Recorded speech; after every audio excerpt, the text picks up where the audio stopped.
ماتم کی صدا زندہ رکھے گی، یہ ماتم کی صدا زندہ رکھے گی۔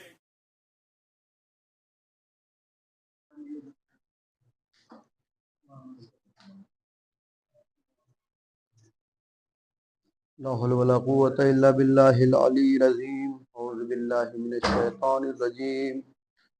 بسم الله الرحمن الرحيم. الحمد لله الذي هدانا لهذا وما كنا لنهتدي لولا أن هدانا الله. لقد جاءت رسل ربنا بالحق. الصلاة والسلام على رسول الثقلين محبوب رب المشرقين والمغربين مولانا و مولا القونین جد الحسن والحسین سیدنا ابی القاسم محمد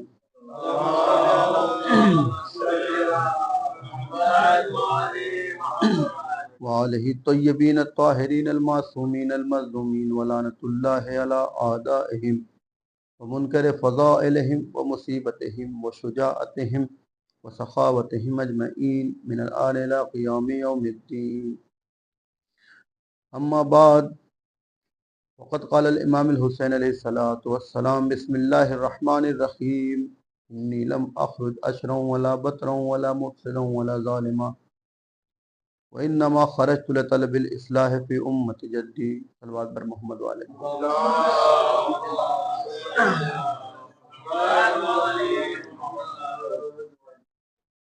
قیام امام حسین کے ذیل میں آج یہ نشست کا جو ہے 7واں تقریباً مرحلہ ہو چکا ہے، اور دیکھتے دیکھتے یہ ایام عذابی بہت سرعت کے ساتھ ختم ہو رہے ہیں. جہاں پر ہم نے دیکھا کہ مدینے میں قیام بہت سے نظر آتے ہیں. کہیں قیام عبداللہ ابن زبیر کا ہے، کہیں قیام جو ہے توابین کا ہے، کہیں شہید فخ کا ہے. ایسے بہت سے ہیں قیامات جو وقت کے لحاظ سے اس وقت کے جو ظلم پھیلانے والے، جو شریعتوں کے ساتھ کھلواڑ کرنے والے افراد تھے، ان کے خلاف یہ قیامات وجود میں آتے ہیں. یہ قیام میں قیام ہے جو سید الشہداء برگزار کر رہے ہیں، جہاں پر انہوں نے اپنے قیام کو بتایا کہ یہ قیام خدا کے لیے ہے. اور کل میں نے آیت میں آپ کے سامنے پیش کیا کہ خدا کے قیام کی ایک خوبی اور ایک صفات یہ بھی ہوتی ہے کہ جب کوئی خدا کے لیے کھڑا ہوتا ہے، خدا کے لیے قیام کرتا ہے، الذین یبلغون رسالۃ اللہ ویخشونہ، تو اس کی ایک کوالٹی اور خاصیت یہ ہوتی ہے کہ جو پیغام الہی کو نشر کرتا ہے تو پھر وہ صرف خدا سے ڈرتا ہے. ولا یخشونہ احدا الا اللہ، پھر وہ خدا کے علاوہ کسی کو بھی اپنے نگاہ میں جو ہے نہیں رکھتا، کیونکہ ساری طاقت خدا کی طاقت ہے. وہ یہ اس لیے نہیں ڈرتا کسی اور سے کیونکہ وہ جانتا ہے وکفیٰ باللہ حسیبا، حساب و کتاب کرنے والی ذات صرف خدا بند عالم. ایک صلوات پڑھیں محمد والے محمد.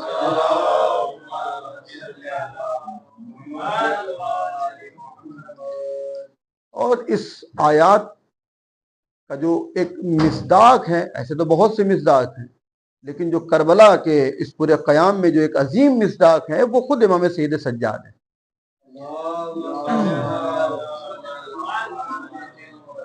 جہاں پر امام سید سجاد دربار یزید میں، دربار ابن زیاد میں یہ جرت کر رہے ہیں کہ اس کے سامنے ایک ممبر کو لکڑی کا ڈھیر کہہ رہے ہیں. میں نے کل عرض کیا آپ کے سامنے یہ ایک جرت تھی جہاں پر قتل ہونے کا بھی جو ہے خوف نہیں ہے، یعنی یہ امکانات تھے، پاسبلٹی تھی کہ قتل کر دیا جاتا. اچھا یہاں کوئی شک و شبہ بھی نہیں ہے، بھئی پورا کنبہ شہید ہو چکا ہے تو ایک امام سجاد شہید ہو جائیں گے تو کیا بڑا ہو جائے گا یزید کے لیے. لیکن اس کے باوجود امام سجاد کس طریقے سے یزید سے مخاطب ہے، جناب زینب کس طریقے سے مخاطب ہے. ایک جو جملہ وہاں پر میں اپنی بات کو سرسری بیان کرتے ہوئے چلوں، ایک جو جملہ امام سجاد نے کہا خطیب سے، کچھ باتیں ہیں جو خطبات ہیں جو امام سجاد یزید سے کہہ رہے ہیں، لیکن ایک جملہ جو ہے وہ خطیب سے بھی ہے. ویلک ایھا الخاطب اشتریت مرضات المخلوق لسخط الخالق. اب دیکھیے کیا کہا کہ وائے ہو خطیب تجھ پر کہ تو نے لوگوں کو خوش کرنے کے لیے اللہ کو غضبناک کر دیا. اللہ کو، یعنی امام یہاں کیا بتانا چاہ رہے ہیں؟ یہ جو امام کے جملے ہیں کہ وائے ہو تجھ پر، تو نے لوگوں کو خوش کرنے کے لیے، لوگوں کو راضی کرنے کے لیے خدا کو ناراض کر دیا. کیا یہ امام سجاد کا جملہ اس دربار یزید تک محدود ہے؟ یعنی دربار یزید کے بعد پھر اس کا کوئی مفہوم یا مصداق نہیں ملتا؟ نہیں، جیسے آیات کا حکم جو ہے قیامت تک باقی رہے گا، اسی طریقے سے امام اگر کوئی بات کہہ دے تو اس کا حکم جو ہے وہ قیامت تک باقی رہے گا. یہ فقط یہ جو امام فرما رہے ہیں کہ لوگوں کو خوشنود کرنے کے لیے، راضی کرنے کے لیے اللہ کو غضبناک کرنا، وائے ہو ایسی صفات پر، ایسے اقدامات پر، یہ حکم فقط دربار ابن زیاد تک محدود نہیں ہے. قیامت تک جب کوئی خطیب منبر پر آ کر ایسی بات کرے گا کہ جو یہ چاہے کہ مجمع بھڑک اٹھے، مجمع چہک اٹھے، داد کا سلسلہ نہ رکے، لوگ گھٹنوں پر کھڑے ہو کر داد دے دیں، سب کو راضی کر لیا، لیکن جسے راضی کرنا تھا اسے نہیں راضی کر پائے.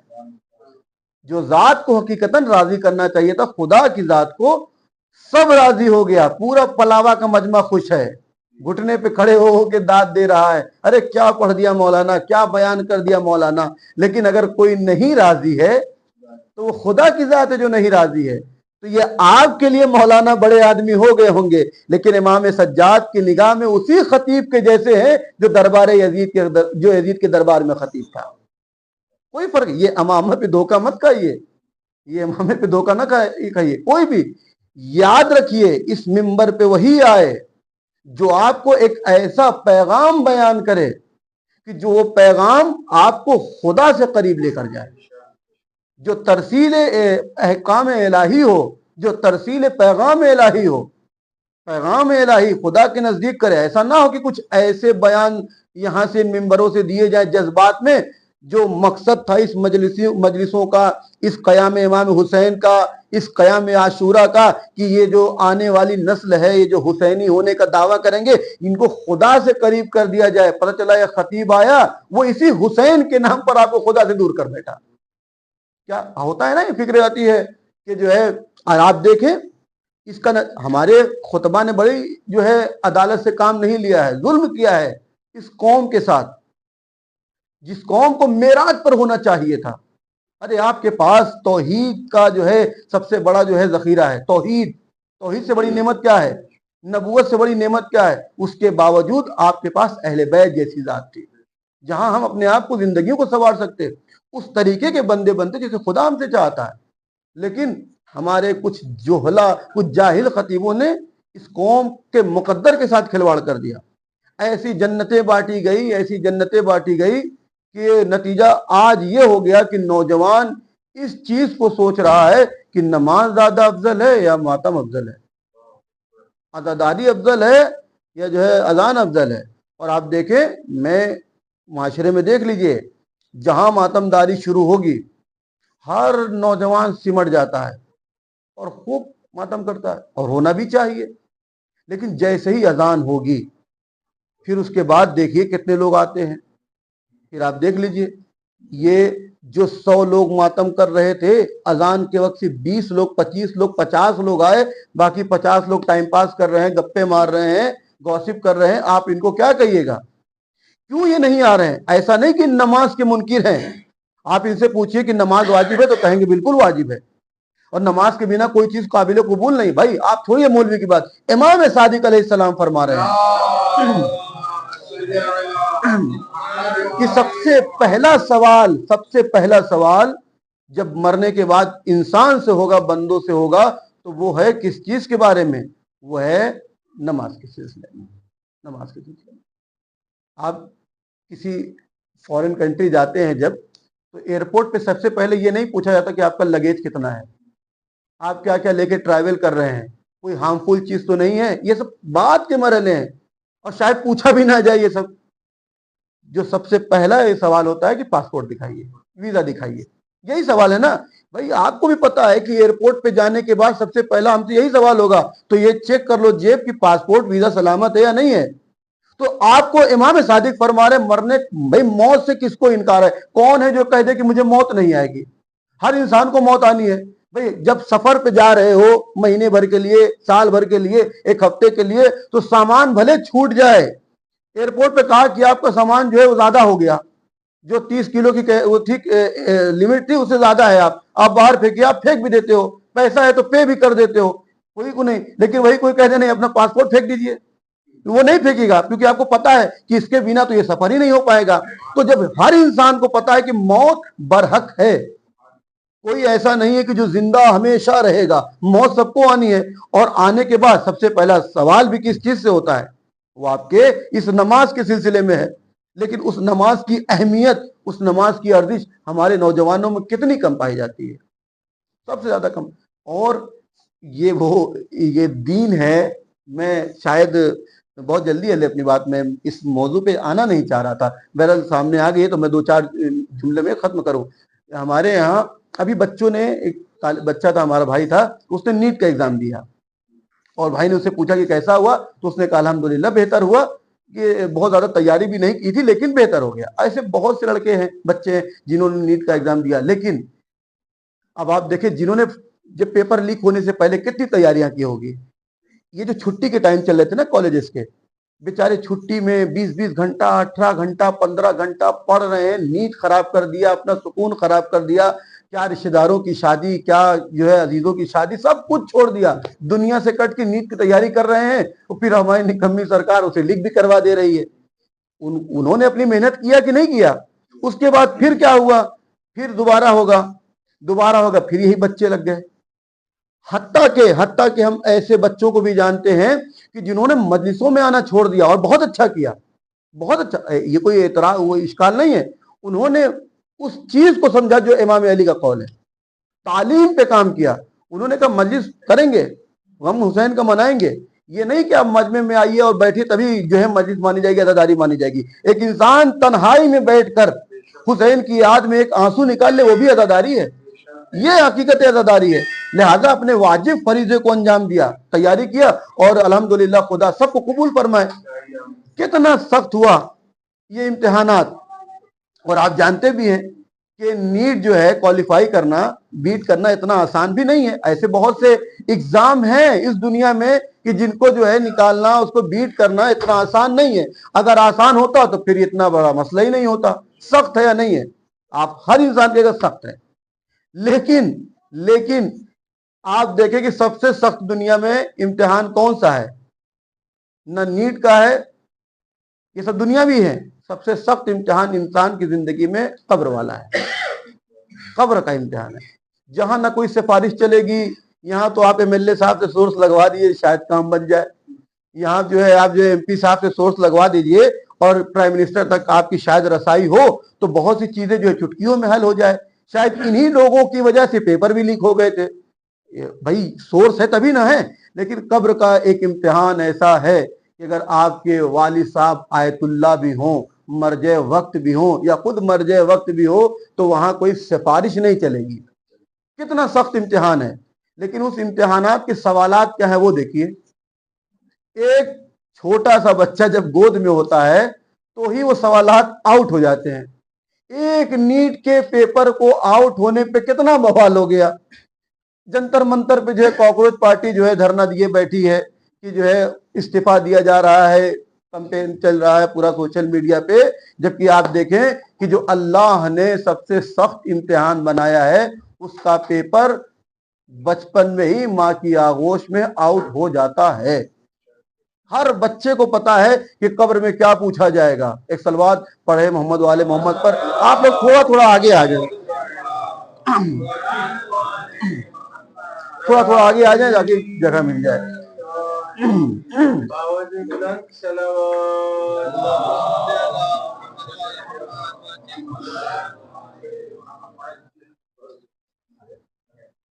آگے آ جائے، جگہ ہو جائے گی. صلوات پڑھتے ہوئے آگے آ جائیں، صلوات پڑھتے ہوئے.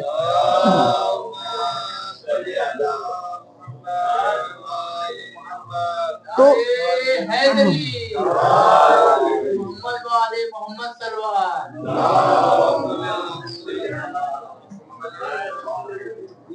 تو یہ سوالات جو قبر والے ہیں وہ آؤٹ ہیں، آپ دیکھ لیجئے وہ لیک ہو چکے ہیں، اور بچپن سے ہر بچہ سنتا آ رہا ہے اللہ ایک، یہی تو پوچھا جائے گا نا کہ تمہارا خدا کون ہے، تمہارا نبی کون ہے، تمہارا امام کون ہے، تمہاری کتاب کون ہے؟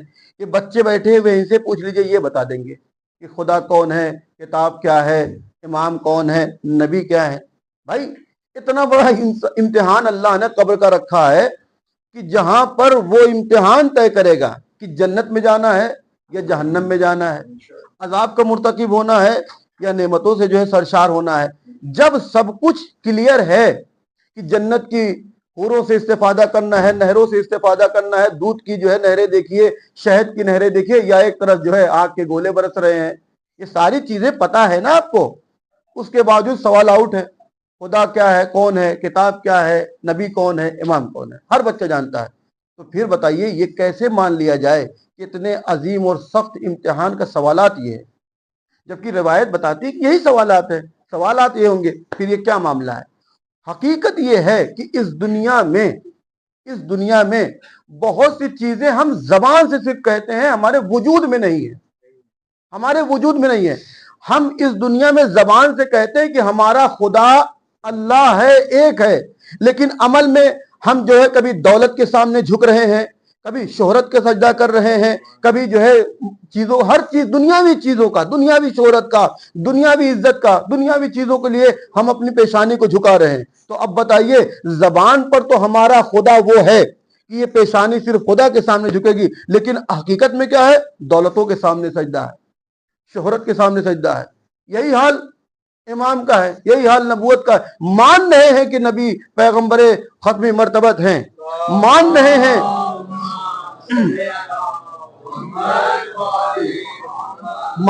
کہ ہمارا امام جناب امیر سے لے کے امام زمانہ تک پورا یہ سلسلہ ہے، لیکن امام کو مان رہے ہیں نا بھائی، امام کی کتنی مان رہے ہیں؟ امام فرما رہے ہیں کہ پہلا سوال جو ہوگا وہ نماز کے سلسلے میں ہوگا، ان قبلت ما سواہا، ان ردت ما سوا، اگر یہ قبول تو ساری عبادتیں قبول ہے۔ بھائی آپ سوچیں، اس پہ غور کریں، یہ عزاداری آج آپ جو کر رہے ہیں اس کا ڈبل کریے، اس کا ٹریبل کریے، مجلسیں اور بڑھائیے، شب بیداری ہر شب کریے، لیکن ان سب میں اضافہ اگر ہو رہا ہے تو یہ بھی خیال رہے کہ ہماری نماز ان عزاداری کی وجہ سے ضائع نہ ہو۔ آپ دیکھ رہے ہیں ایک انسان نہیں پڑھتا، وہ اس کو جواب دینا ہے، لیکن کبھی نماز کے ضائع ہونے کا سبب ذکر سید الشہداء نہ ہو، یہ بڑا مرحلہ ہو جاتا ہے۔ آپ دیکھیں روزے عاشور، میں نے ایک دن مسائل میں پڑھا تھا آپ کے سامنے، جو جناب حبیب سے کہا کہ جاؤ اجازت لے کر آؤ کہ جو ہے ہم نماز قائم کریں۔ بھئی ظہر کی نماز کا ٹائم کتنا ہوتا ہے؟ ہم جانتے ہیں، آپ جانتے ہیں، ظہر عصر کی نماز کا ٹائم مغرب تک جا کر ملتا ہے، مغرب تک جا کر ملتا ہے یا نہیں ملتا؟ تو بھائی امام حسین کو پتا تھا کہ عصر میں میری شہادت ہے، باقی سب عصر سے پہلے شہید ہو جائیں گے، سب سے آخری شہادت وہ سید الشہداء کی ہے، تو سید الشہداء ٹال سکتے تھے، کیا مسئلہ ہو جاتا؟ نہیں، یہ جو کہا کہ جاؤ اجازت لے کر آؤ تاکہ نماز قائم ہو، یہ اہمیت نماز کو بتانا تھا اور اپنے اس پورے قیام کے مقصد کو بتانا تھا کہ یہ جو نہضت ہے، یہ جو پورا قیام ہے، یہ فقط تمہیں رولانے کے لیے نہیں ہے، تمہیں ماتم کرنے کے لیے نہیں ہے، تمہیں غم منانے کے لیے نہیں ہے، یہ قیام اس لیے ہے تاکہ دین کے امور زندہ رہیں، دین کے احکام زندہ رہیں، اصول دین زندہ رہے اور فروع دین زندہ رہے۔ اور اگر یہ عزاداری کی وجہ سے ہمارے اصول دین مر رہے ہیں، نماز چھوٹ رہی ہے، تو یقین مانیے ان شبیداریوں کا، ان محرم کا، ان مجلسوں کا کوئی فائدہ نہیں ہے، نہ یہ حسین کو راضی کر سکتے ہیں، نہ یہ سیدہ کو خوشنود کر سکتے ہیں۔ تو لہذا عزاداری میں اضافہ کریے، ڈبل ٹرپل جتنا ہو سکے، لیکن کبھی بھی شبیداریوں میں جائیں۔ میں نے دیکھا ہے، میں یہ نہیں کہہ رہا ہوں الحمدللہ آپ کے یہاں نہیں ہوگا کہ پوری رات شب بیداری نوجوان لڑکے کرتے ہیں، لیکن جیسے ہی صبح کی اذان ہوئی اور سب دھیرے دھیرے اپنے گھر، نیند آ رہی ہے۔ آپ نے کیا سمجھا؟ نہیں سمجھا، آپ نے کربلا نہیں سمجھا، اہداف کربلا نہیں سمجھا، مقصد حسین نہیں سمجھا۔ جناب زینب سلام اللہ علیہا یہ جو کہہ رہی ہیں،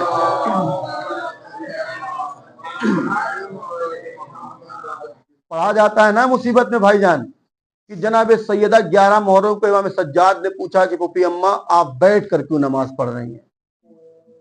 اور ہم کیا بیان کرتے ہیں جناب زینب سے کہ اتنا کھانا اور پانی ملتا ہے کہ ہم بچوں کو دے دیتے ہیں۔ اب زینب کے وجود میں اتنی طاقت نہیں ہے کہ زینب کھڑی ہو کر نماز پڑھ سکے۔